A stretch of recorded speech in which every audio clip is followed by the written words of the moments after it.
is your typical B2B buyer, do they have the same kind of consumer like expectations around shipping or knowledge of product availability? And is this an area that maybe some B2B organizations should prioritize investments in first? Like, it's kind of the chicken or the egg, but Yeah. what do they need to think about on just getting the product to their customers? Yeah, so I would argue that number one, yes. I mean, think Yes, to about which every one? all these. Amazon. So Amazon sets the bar, and now increasingly in B2B, right? Amazon is the bar, and what does Amazon do really well? They're world class in fulfillment, and your B2B buyer is a B2C consumer. They are informed by their B2C expectations or their experiences.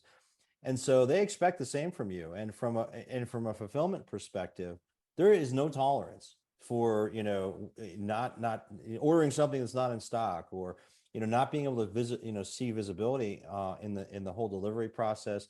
I believe that there is the same level of expectation in B2B for fulfillment and inventory visibility and other things as there is, to a front end experience, and I know Kibo has a whole system for this distributed order management that I've looked at and even used in the past. And Thanks, so, Brian. You didn't have to give us the plug, but no, thanks. it's okay. But that is really important, to be honest. It's one of the, you have to look at where friction exists, right? If you're a B2B company and you're trying to figure out your question, Alexis, well, where do you prioritize? Should you prioritize this? You have to look at where the friction is in your whole process, and you have to look at eliminating friction everywhere, including in the fulfillment, inventory availability, and that side of things. And so I think there is an expectation, and I don't, I almost to the point where it's an expectation that's not even differentiating. It's, you have to deliver that because Amazon is delivering it and other channels are delivering it. You need to deliver the same level of transparency and functionality. It is a cost or a expectation of you doing business.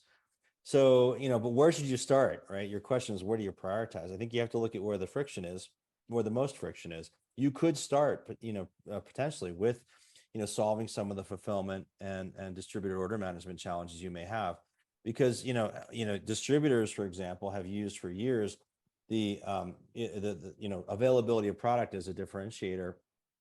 I don't think it's a differentiator anymore. I think it's an expectation. And so you've got to look at all these sets of, almost commoditized features in a sense, and deliver all of those.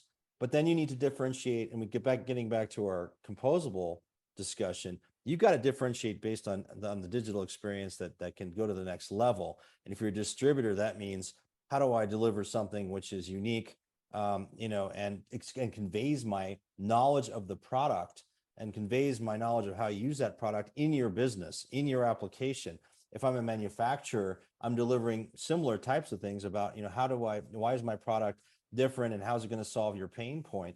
You got to deliver expertise. You've got to deliver something different than, Amazon and other marketplaces, because Amazon is great at the last mile stuff and great at the fulfillment piece. You have to be as good at them as them in those areas, but then add a layer of what makes you different. Does that make sense?